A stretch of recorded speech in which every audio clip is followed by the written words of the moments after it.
Hi friends, అందరికీ welcome to our channel. Friends, గోంగూర పచ్చడి, నిల్వ గోంగూర పచ్చడి అయితే ఎప్పుడు ఒకేలాగా కాకుండా ఇలా కూడా పెట్టండి. చాలా అంటే చాలా టేస్టీగా ఉంటుంది. గోంగూర పచ్చడి అంటే నేను నోరు ఊరిస్తుంది కదా, ఇది అమృతంలాగా తినొచ్చు అనమాట. అంత టేస్టీగా ఉంటుంది.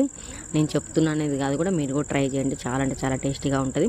ఈ రెసిపీ అయితే మా నాన్న రెసిపీ. మా చిన్నప్పుడైతే గోంగూర పచ్చడి చేయాలి అంటే పచ్చిమిరపకాయలు కట్ చేసి అయితే ఇలానే చేసేటోడు అనమాట.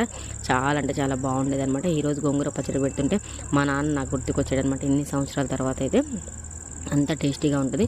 మీరు కూడా ఎవరైనా ఇలా గోంగూర పచ్చడి ట్రై చేయని ఉంటే కొత్తగా ఇలా ట్రై చేయండి. చాలా అంటే చాలా బాగుంటుంది. దీనికైతే పచ్చిమిరపకాయలు అయితే చీల్చకుండా రౌండ్ పచ్చిమిరపకాయలు అయితే తీసుకోవాలి. గోంగూర క్వాంటిటీని బట్టి పచ్చిమిరపకాయలు అయితే తీసుకోవాలి.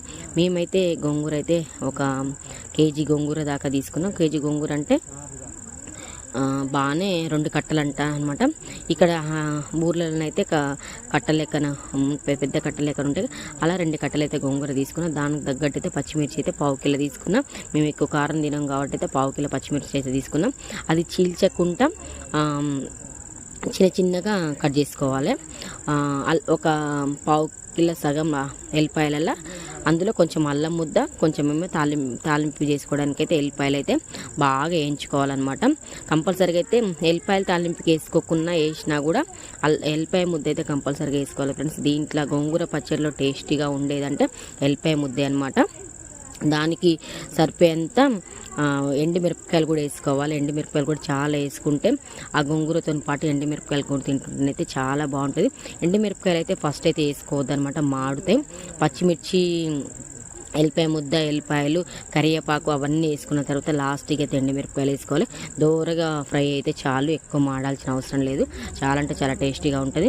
అవి ఫ్రై అయిన తర్వాతనైతే కొంచెం సాల్ట్, దీనికి సరిపోయేంత సాల్ట్, అలాగే కొద్దిగా పసుపు అయితే వేసుకోవాలి. ఇది కొద్దిగా ఫ్రై కావాలి, మాడనియొద్దు అనమాట. ఏది మాడినా కూడా టేస్ట్ అనేది పోతుంది. ఆ తర్వాత కడిగి పెట్టుకున్న గోంగూర అయితే దీంట్లోకి తీసుకోవాలి ఫ్రెండ్స్. మీరు ఒకవేళ తెల్ల గోంగూర కనుక తీసుకున్నట్టయితే ముదిరిపోయిన గోంగూర అలా ఉంటుంది, అది తీసుకోండి అనమాట. అదైతే కొంచెం ఆకులు ఉంటుంది, చాలా టేస్టీగా ఉంటుంది. ఈ గోంగూరలో ఆ టేస్ట్నెస్ నేను ఏం చెప్తానంటే ముదిరిపోయినది అయితే ఆకులు ఉంటుందిగా, మేమైతే కట్ చేయకుండానే గోంగూర అనేది అయితే పచ్చడి పెడతాను అనమాట. మీ ఇష్టం, మీకు ఒకవేళ కట్ చేసుకోవాలనిపిస్తే కట్ చేసుకుని కూడా గోంగూర పచ్చడి పెట్టచ్చు. చాలా బాగుంటుంది. ఎప్పుడైనా మీరెవరైనా ఇలా పెట్టకుండా మాత్రం ఎప్పుడు ఒకటేలాగా కాకుండా ఇలా కూడా ట్రై చేయండి. చాలా అంటే చాలా బాగుంటుంది.